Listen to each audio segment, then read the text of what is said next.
하나님의 말씀 함께 나누겠습니다. 사도행전 16장 25절에서 34절입니다. 사도행전 16장 25절부터 34절까지입니다. 우리 한 절씩 교독해서 읽고 우리 마지막 절 함께 읽도록 하겠습니다. 제가 먼저 읽겠습니다. 한밤중에 바울과 실라가 기도하고 하나님을 찬송하며 죄수들이 듣더라. 이에 갑자기 큰 지진이 나서 옥터가 움직이고 문이 곧 다 열리며 모든 사람의 매인 것이 다 벗어진지라. 간수가 자다가 깨어 옥문들이 열린 것을 보고 죄수들이 도망한 줄 생각하고 칼을 빼어 자결하려 하거늘 바울이 크게 소리질러 이르되 내 몸을 상하지 말라. 우리가 다 여기 있노라 하니 간수가 등불을 달라고 하여 뛰어 들어가 무서워 떨며 바울과 실라 앞에 엎드리고 그들을 데리고 나가 이르되 선생들이여 내가 어떻게 하여야 구원을 받으리까 하거늘 이르되 주 예수를 믿으라 그리하면 너와 내 집이 구원을 받으리라 하고 주의 말씀을 그 사람과 그 집에 있는 모든 사람에게 전하더라. 그 밤 그 시각에 간수가 그들을 데려다가 그 맞은 자리를 씻어주고 자기와 온 가족이 다 침례를 받은 후 그들이 데리고 자기로 집에 올라가서 음식을 차려주고 그와 온 집안이 하나님을 믿음으로 크게 기뻐하니라. 아멘. 참 아름다운 계절을 저희는 보내고 있습니다. 우리 한 번 더 인사 한번 하실까요? 우리 앞뒤에 좌우에 계신 성도님들께 아름다우십니다. 한번 인사하시겠습니다. 아름다우십니다. 저는 요즘처럼 찬양 예배가 기다려져 본 적이 없습니다. 원래는 매달 마지막 주가 되면 가장 긴장을 많이 하고 가장 많은 준비와 노력을 기울이는 주였는데요. 다음 주가 참 기대가 됩니다. 제가 설교하지 않고 다음 주는 찬양 예배로 드립니다. 여러분들 기대해 주시고 기도해 주시기를 바랍니다. 지난주에 우리는 초대교회 모습을 살펴보았습니다. 다양한 그룹들에 대한 이야기를 나눴는데요. 총 3가지 나눴습니다.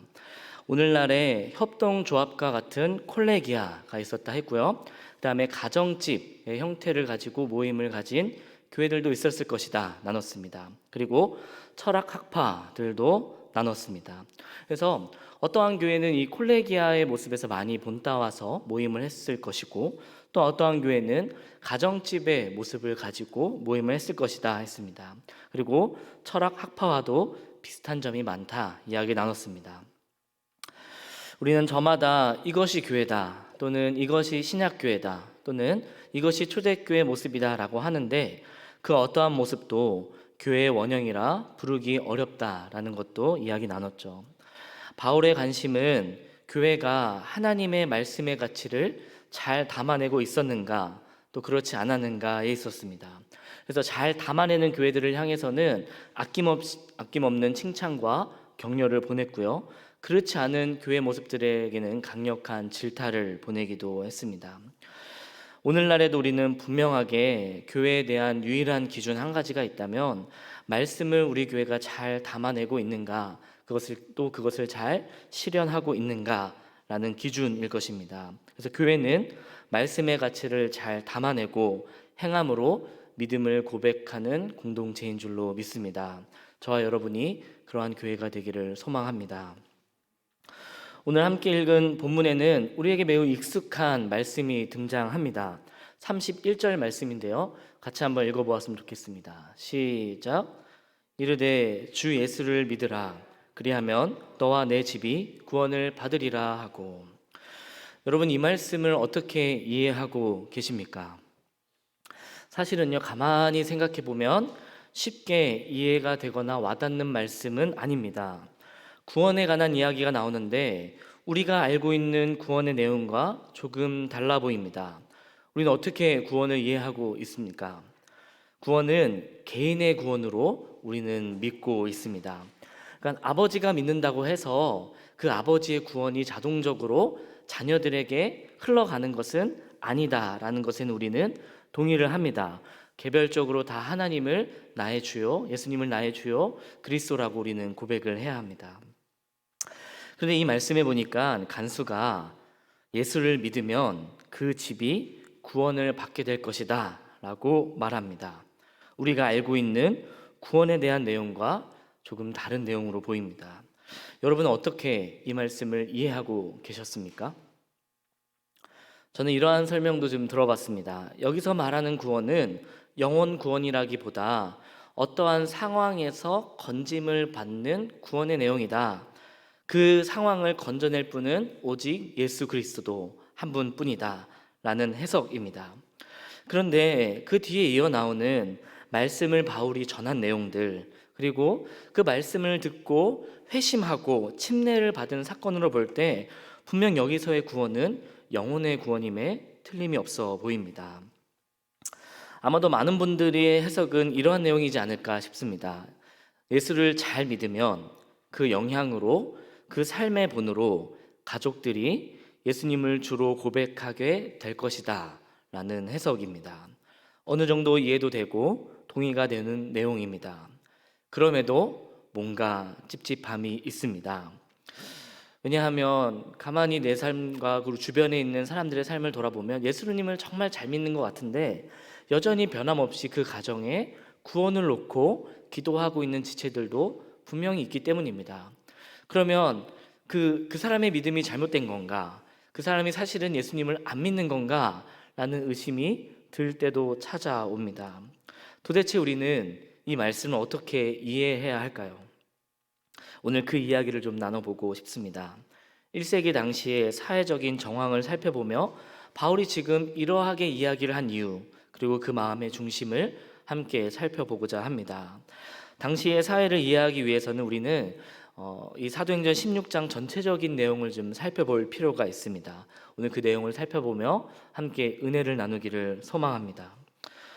사도행전 16장은 바울이 빌립보에 이르게 된 스토리를 우리에게 들려줍니다. 하나님께서 바울을 인도하셨다라는 사실을 보여줍니다. 사실 바울은 이 마게도냐의 지방에 갈 생각이 없었습니다. 그는 오히려 아시아 쪽, 오늘날의 터키 쪽으로 선교하기를 원했습니다. 사도행전 16장 6절에서 7절이 그 내용을 잘 보여줍니다. 함께 읽어볼까요? 시작. 성령이 아시아에서 말씀을 전하지 못하게 하시거늘 그들이 부르기아와 갈라디아 땅으로 다녀가 무시아 앞에 이르러 비두니아로 가고자 애쓰되 예수의 영이 허락하지 아니하는지라. 예수의 영, 그러니까 성령님이 그 바울의 여행을 허락하시지 않으십니다. 그리고 바울에게 환상을 보여주십니다.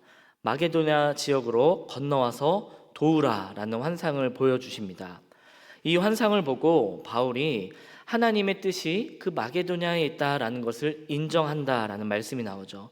이 말은 단순히 알았다 정도가 아니라 인정한다라고 표현한 것이 참 재밌습니다. 사도행전 16장 10절 말씀 같이 한번 읽어보겠습니다. 시작. 바울이 그 환상을 보았을 때 우리가 곧 마게도냐로 떠나기를 힘쓰니 이는 하나님이 저 사람들에게 복음을 전하라고 우리를 부르신 줄로 인정함이로라.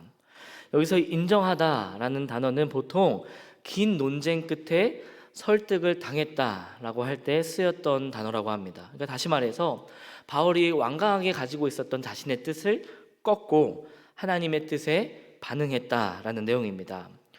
왜 바울이 그 지역으로 가는 것을 꺼렸는지에 대해서는 확실하게 나눌 자료는 부족합니다. 하지만 아마도 아시아에 비해서 마게도냐 지역은 생소하고 그간 사용했던 선교의 전략이 먹히지 않을 지역이라는 것을 잘 알았기 때문인 것 같습니다. 바울이 첫 번째로 도착한 도시는 빌립보입니다. 16장 12절 말씀 같이 한번 읽어보겠습니다. 시작. 거기서 빌립보에 이르니 이는 마게도냐 지방의 첫 성이요 또 로마의 식민지라. 이 성에서 수일을 유하다가. 여기 보면 빌립보에 대한 소개가 참 새롭습니다. 로마의 식민지다라고 소개를 하죠. 성경에서 유일하게 로마의 식민지라 표현한 도시가 바로 이 빌립보입니다. 그런데 당시 로마의 식민지는 빌립보 외에도 많았습니다. 다른 지역을 다 둘째치고 우리가 잘 아는 고린도 역시 로마의 식민지였습니다. 그런데 왜 빌립보만 로마의 식민지라는 표현을 굳이 사용했을까요? 아마도 고린도에 비해서 더 로마적인 도시가 바로 빌립보였기 때문일 것입니다. 식민지 중에서도 가장 로마적인 색채가 강한 도시가 바로 이 빌립보였습니다. 그러니까 식민지 중에 식민지라고 이해할 수 있습니다.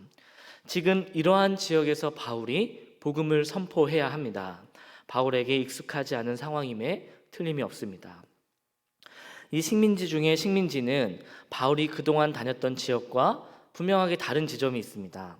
선교의 전략에서 가장 중요했던 것은 회당이라는 곳입니다. 바울은 어느 지역에 가든 간에 이 회당으로 갔고 회당에서부터 선교 사역을 시작을 했습니다. 그러니까 다시 말해서 바울은 어느 도시에 도착을 하면 본인이 어디로 가야 할지를 잘 알았다라는 겁니다. 그런데 이 빌립보는 다릅니다. 사도행전 16장 13절의 말씀을 같이 한번 읽어보겠습니다. 시작. 안식일에 우리가 기도할 곳이 있을까 하여 문 밖 강가에 나가 거기에 앉아서 모인 여자들에게 말하는데, 여기 보니까 지금 기도처를 찾습니다. 그러니까 있을까 하여 에서 우리는 당혹스러워하는 바울의 모습을 상상해 볼 수 있습니다. 당시에 회당이 구성되기 위해서는 유대인 남성 10명이 필요했다 합니다. 최소한의 조건도 채우지 못하는 모임을 아마도 기도처라고 불렀던 것으로 보입니다. 회당이 없었다는 것은 사실이고 간절한 마음으로 지금 바울은 기도처를 찾아 나서고 있는 겁니다. 또 그가 기도처를 찾는 곳이 도시의 한 가운데가 아니라고 성경은 말해줍니다. 거기 보면 뭐라고 하죠? 문밭 강가로 나갔다라고 표현합니다. 로마의 식민지 중에서 중요한 도시를 포메리움으로 지정하곤 했습니다.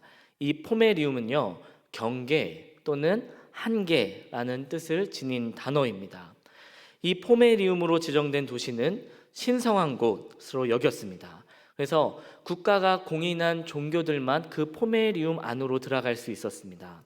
그러니까 본인의 신들을 섬기는 어떠한 것을 들여놓을 수 있었다라는 겁니다. 근데 국가가 공인하지 않는 종교들은 그 포메리움으로 지정된 곳에 그 신의 어떠한 형상들을 가지고 들어갈 수 없었습니다. 빌립보가 바로 그런 도시입니다. 그래서 지금 바울은 문 밖 강가로 나가서 찾고 있는 겁니다. 그 기도처를 찾아 나섭니다. 바울은 그 빌립보에서 며칠을 거하며 그 기도처에서 하나님이 자신을 이곳에 보낸 뜻을 물었을 것입니다. 이제 바울과 실라가 감옥에 갇히게 된 구체적인 사건을 한번 살펴보기를 원합니다. 우리 16절에서 18절 말씀 우리 교독해서 함께 읽겠습니다. 제가 앉아 여러분이 앉아 읽겠습니다. 우리가 기도하는 곳에 가다가 점치는 귀신 들린 여종 하나를 만나니 점으로 그 주인들에게 큰 유익을 주는 자라. 그가 바울과 우리를 따라와 소리질러 이르되 이 사람들은 지극히 높은 하나님의 종으로서 구원의 길을 너희에게 전하는 자라 하며. 함께 읽겠습니다. 이와 같이 여러 날을 하는지라 바울이 심히 괴로워하며 돌이켜 그 귀신에게 이르되 예수 그리스도의 이름으로 내가 내게 명하노니 그에게서 나오라 하니 귀신이 즉시 나오니라.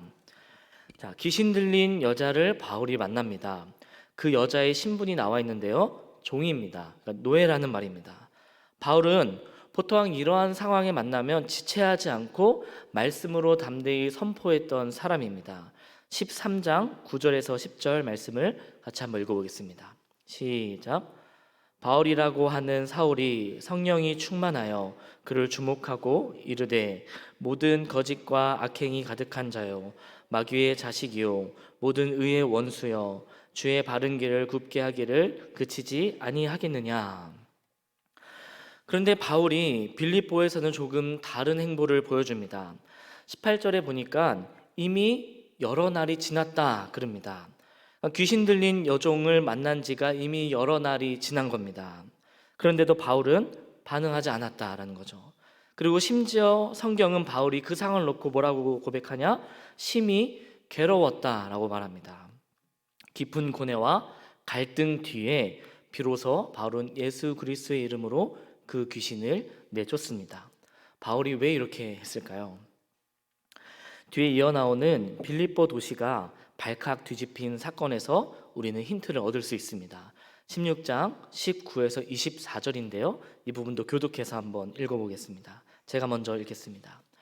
여정의 주인들은 자기 수익의 소망이 끊어진 것을 보고 바울과 실라를 붙잡아 장터로 관리들에게 끌어갔다가 상관들 앞에 데리고 가서 말하되 이 사람들이 유대인인데 우리 성을 심히 요란하게 하여 로마 사람인 우리가 받지도 못하고 행하지도 못할 풍속을 전한다 하거늘 우리가 일제히 일어나 고발하니 상관들이 옷을 찢어 벗기고 매로 치라 하여 많이 친 후에 옥에 가두고 간수에게 명하여 든든히 지키게 하라 하니 그들을 깊은 옥에 가두고 그 발을 착고에 든든히 채웠더니 아멘. 일단 고발을 한 사람은 그 여인의 주인입니다. 수익의 소망이 끊어졌다 합니다. 물론 단순히 자신들의 생계가 끊어졌다라는 것으로 이해될 수도 있습니다. 그런데 가만히 생각해 보면 한 가정의 문제가 도시 전체의 소동으로 번지기에는 조금 부족한 내용으로 보입니다. 21절은 이렇게 이야기합니다. 로마 사람인 우리가 받지도 못하고 행하지도 못할 풍속을 전한다 하거늘. 여기서 풍속으로 번역한 단어가 에세인데요. 이것은 에토스의 복수형입니다. 에토스라는 단어는 문화나 전통, 약속 또는 익숙함이라는 뜻이 있습니다. 다시 말해서 한 사회를 지탱했던 문화가 바울로 인해서 위협을 당했다는 뜻입니다. 이 도시는 로마의 식민지 중에서도 식민지라 했습니다. 그러니까 어느 도시보다 로마적인 문화가 가득했던, 다시 말해서 로마의 에토스가 지배적이었던 도시입니다. 그런데 그 도시에서 지금 있어서는 안 될 일이 일어났다고 사람들이 여긴 겁니다. 무슨 에토스, 무슨 문화였을까요? 당시 로마 사회에서 가장 중요한 에토스는 파트리아 포테스타입니다. 이것은 아버지의 절대 권한을 뜻하는 말인데요. 가부장의 권리에 대한 존중입니다. 사회를 지탱하는 중요한 원리였습니다. 여기서 가족 구성원의 생살 여탈권도 포함되어 있습니다. 그러니까 이 말은 살고 죽는 것 또는 무엇인가 주는 권리와 빼앗을 권리가 모두 아버지에게 있었다라는 겁니다. 그러니 아버지를 빼고는 무엇인가를 소유할 수도 없었습니다. 오늘 본문에 나오는 너와 내 집이라는 말은 당시 여자나 노예들에게는 쓸 수 없는 말들입니다. 그들에게는 재산권이 없었기 때문입니다. 오직 당시의 가장, 아버지에게만 내 집이라는 말을 사용할 수 있었습니다. 물론 이 원리가 당시에 어느 정도까지 적용되고 지켜졌는지에 대해서는 논란이 좀 있습니다. 하지만 적어도 모두가 동의하는 것은 노예에 관해서만큼은 이 원리가 반드시 지켜졌다라는 겁니다. 황제도 노예 문제에 관해서는 침범하지 못했다라고 합니다. 당시 가정의 단위는 가장 중요한 경제 단위입니다.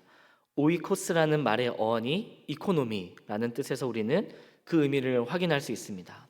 노예는 당시의 한 인간이기 이전에 주인의 재산입니다. 노예에 대한 주인의 권리를 침해하는 것은 당시 사회를 지탱하는 큰 틀을 깨트리는 심각한 범죄인 겁니다.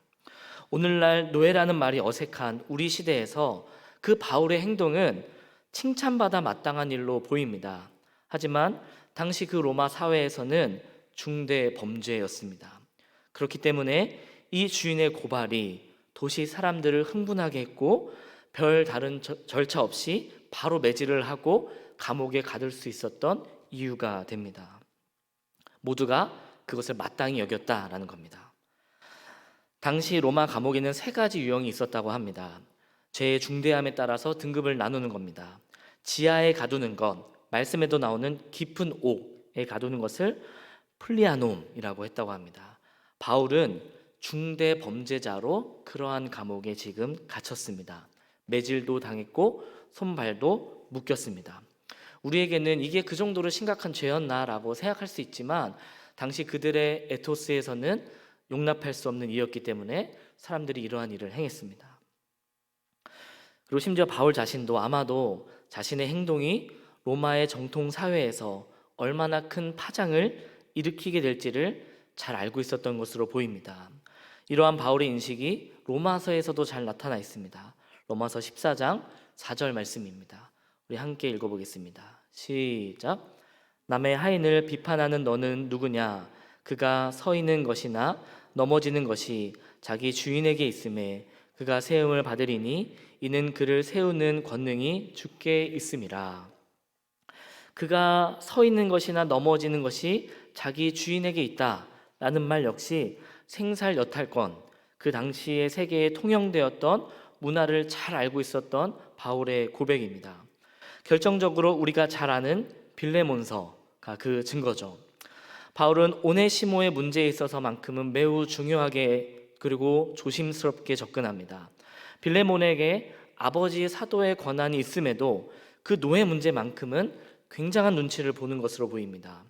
만약 빌레몬이 거절할 경우에는 자신이 그 해방하는 데 필요한 대금을 지불하겠다라고까지도 말할 정도입니다.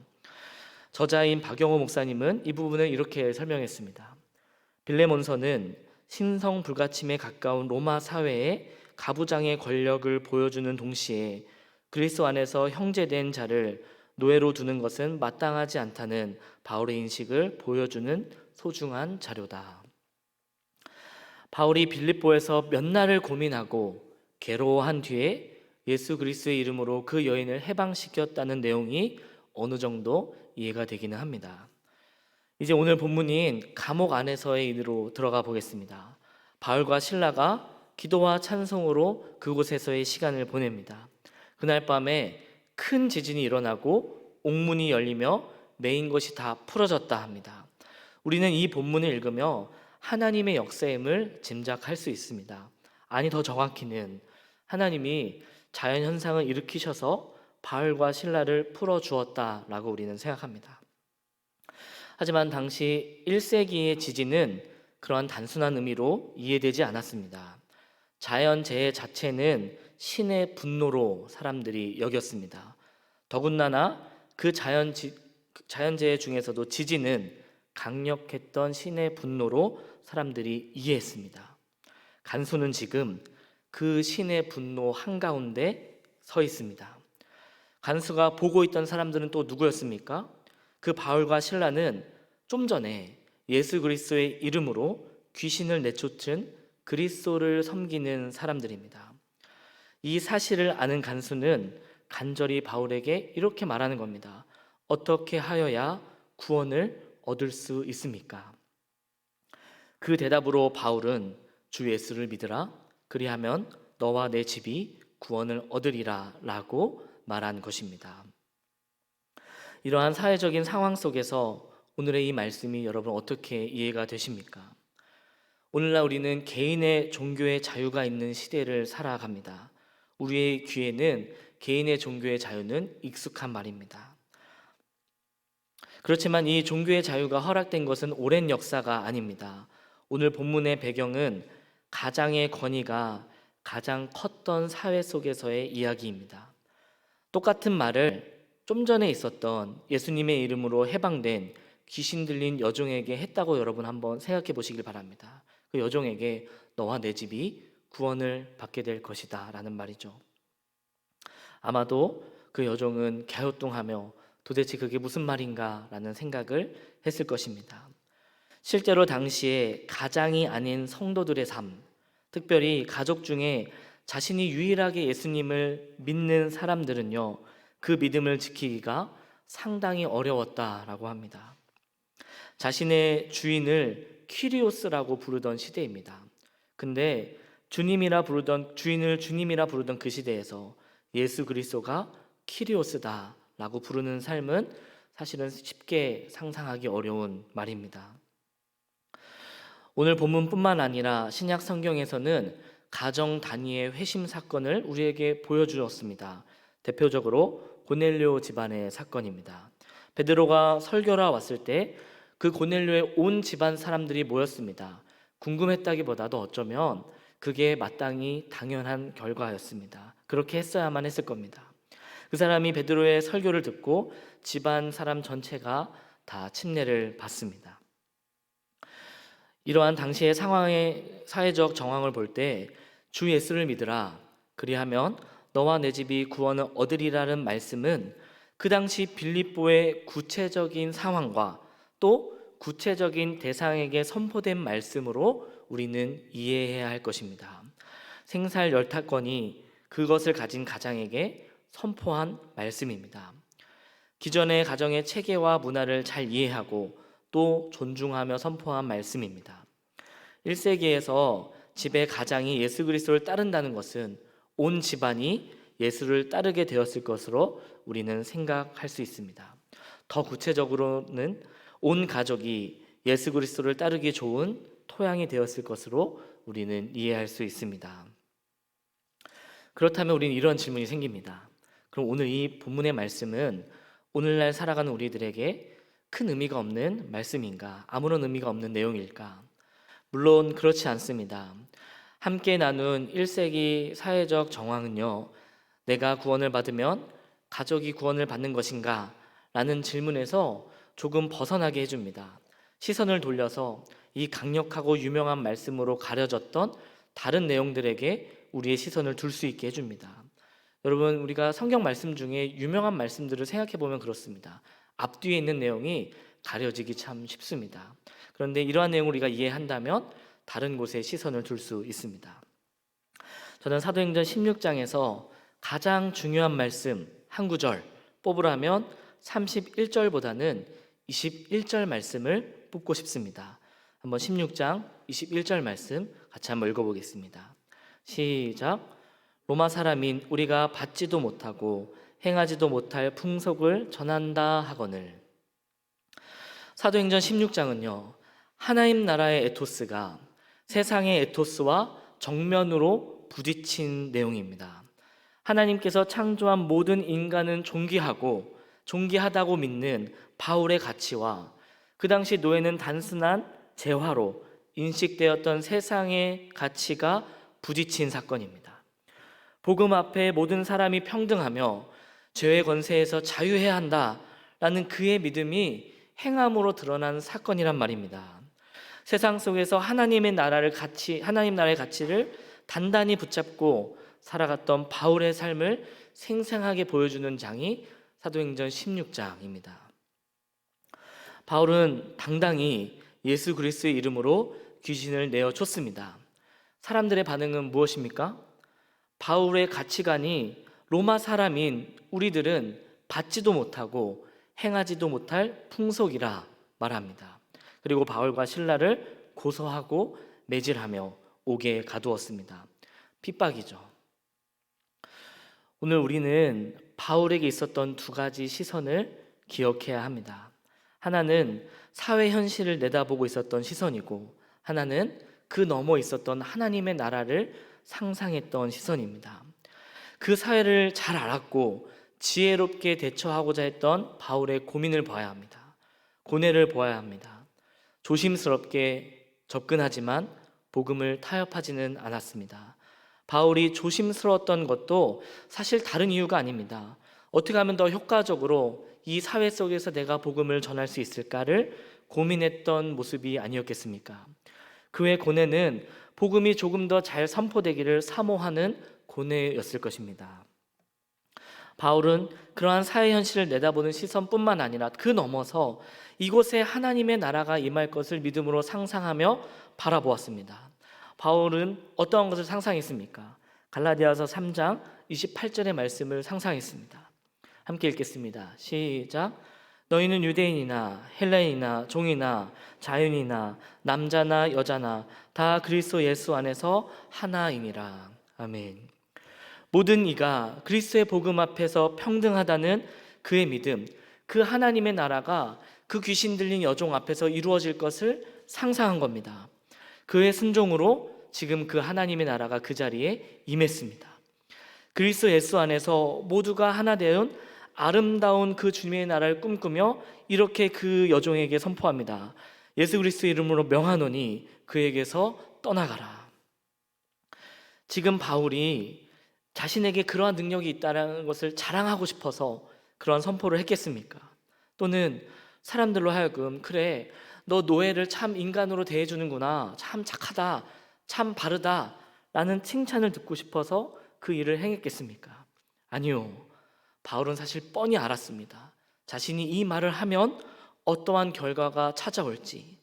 그럼에도 바울은 이 땅에 그 하나님의 나라가 이루어질 것을 소망하며 믿음으로 선포합니다. 그리고 다가온 고난을 기도와 찬송으로 감내했습니다. 옥문이 열린 뒤에 바울과 실라의 행동 속에서도 우리는 그 바울의 중심을 볼 수 있습니다. 만약에 그들의 기도가 단순히 하나님 나를 좀 꺼내 주십시오 였다면 열리자마자 도망갔을 것입니다. 그런데 바울과 실라는 도망가지 않았습니다. 하나님이 행하신 놀라운 기적 앞에 복음을 전할 기회를 잡았다 여겼습니다. 그들이 그 옥 안에서 무슨 기도를 했을까요? 기도의 내용이 성경에 없기에 우리가 정확히 알 수 없지만 오늘 나누는 이 사도행전 16장 전체적인 내용을 생각해 보면 추측할 수 있는 것이 있습니다. 먼저 바울은 이곳에 오고 싶지 않았습니다. 그리고 귀신 들린 자를 내쫓은 일을 매우 조심스러워했고 괴로워했습니다. 그럼에도 순종하는 마음으로 왔고 귀신을 내쫓았습니다. 그런데 그 결과가 감옥입니다. 심한 매질입니다. 단순히 주 예수와 동행하니 그 어디나 하늘나라라는 의미에서의 기도와 찬송이었을까요? 오히려 저는 바울이 감옥에 있게 된 하나님의 뜻을 간절히 찾는 기도를 했을 것이라 생각을 합니다. 다시 한번 그 기도를 하는 장면을 읽어보겠습니다. 16장 25절입니다. 시작. 한밤중에 바울과 실라가 기도하고 하나님을 찬송하매 제수들이 듣더라. 기도하고 찬송했습니다. 기도는 하나님의 뜻을 묻는 기도입니다. 찬송은 하나님이 나에게 주신 감동에 대한 찬송의 고백이지 않았겠습니까? 하나님, 저를 왜 이곳에 두셨습니까? 이 고난의 의미는 도대체 무엇입니까? 에 대한 하나님의 응답이 분명히 있었을 것이라고 저는 믿습니다. 단순히 저를 좀 빼내 주십시오 였다면 그 응답이 이루어지는 그 즉시 도망갔을 것입니다.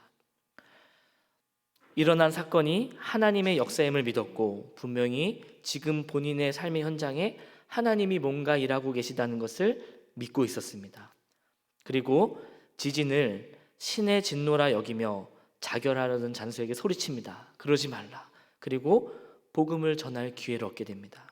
간수의 물음은 어찌하여야 구원을 받습니까? 바울과 실라가 보여준 삶에 대한 결과가 어쩌면 이 질문입니다. 예수 그리스도의 이름으로 그 여종을 자유케 한 사건 말입니다. 교회는 세상으로부터 저는 이러한 질문을 받아야 한다 믿습니다. 어떻게 하여야 구원을 받을 수 있습니까?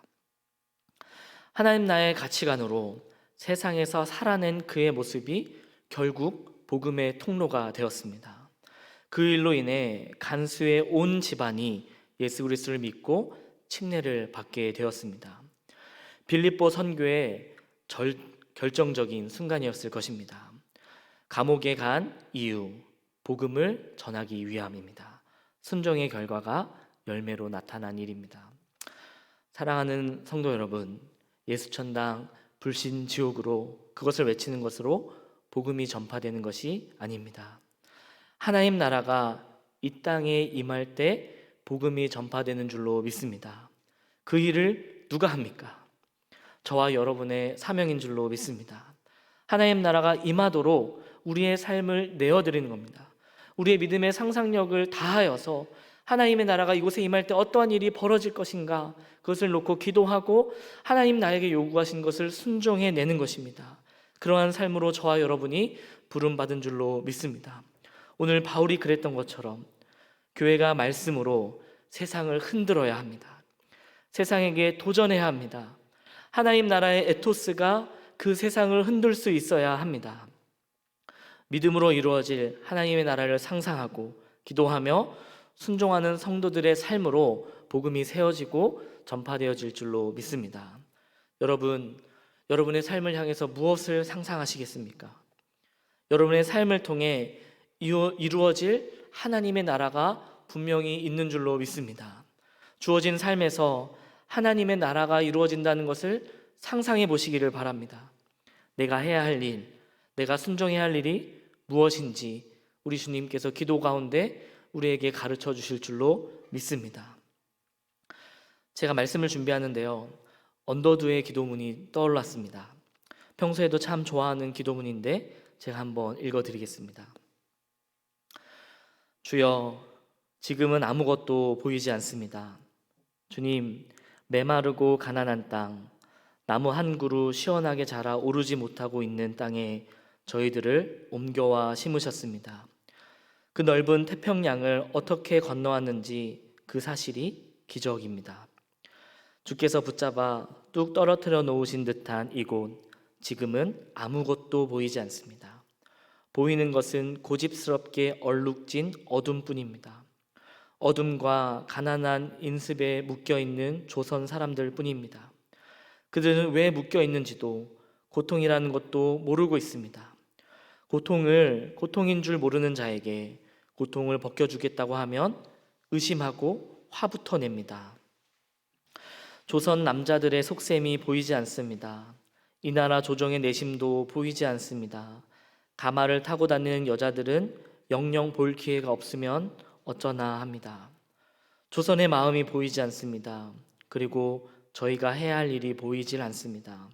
그러나 주님, 순종하겠습니다. 겸손하게 순종할 때 주께서 일을 시작하시고 그 하시는 일을 우리의 영적인 눈이 볼 수 있는 날이 있을 줄 믿나이다.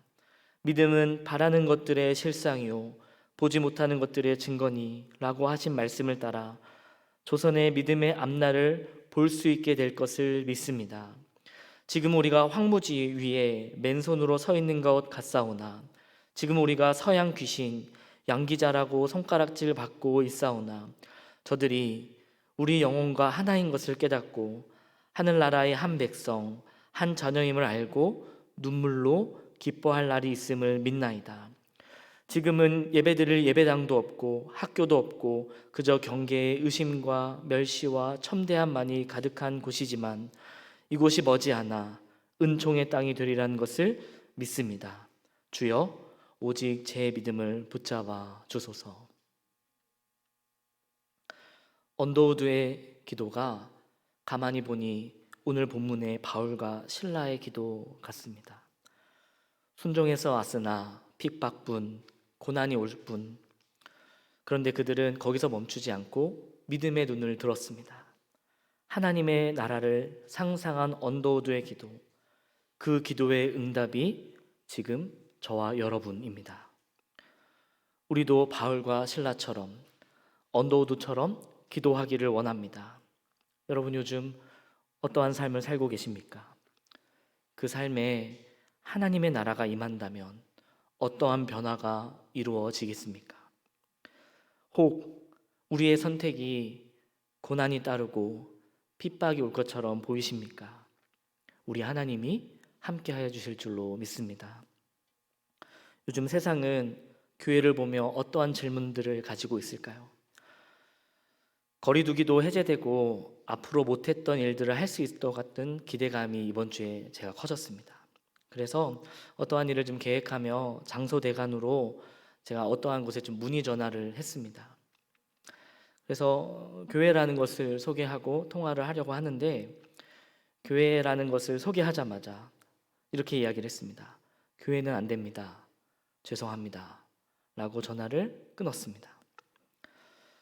그 상대방이 야속하다라는 생각도 들었지만 우리의 현 주소라는 생각에 부끄러움과 씁쓸함을 지울 수가 없었습니다.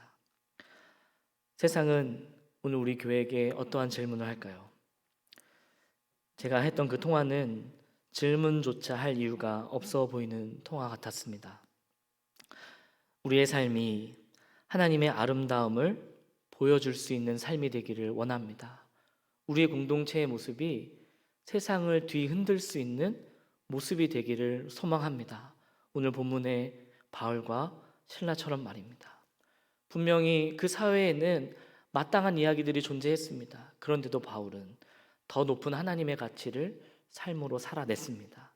그리고 주어진 고난을 주님과 함께 감내하고 놀라운 복음 전파 빌립보 교회의 선교를 이루어냈습니다. 저와 여러분이 아름다운 그리스도의 향기로 살아가기를 소망합니다. 그래서 세상이 우리에게 다시 이렇게 질문하는 날을 상상하기를 원합니다. 내가 어떻게 하여야 구원을 받으리까? 라는 질문을 하게 되기를 소망해 봅니다. 저와 여러분의 삶이 그렇게 쓰임받는 삶이 되기를 예수님의 이름으로 축복합니다. 우리 함께 기도하겠습니다.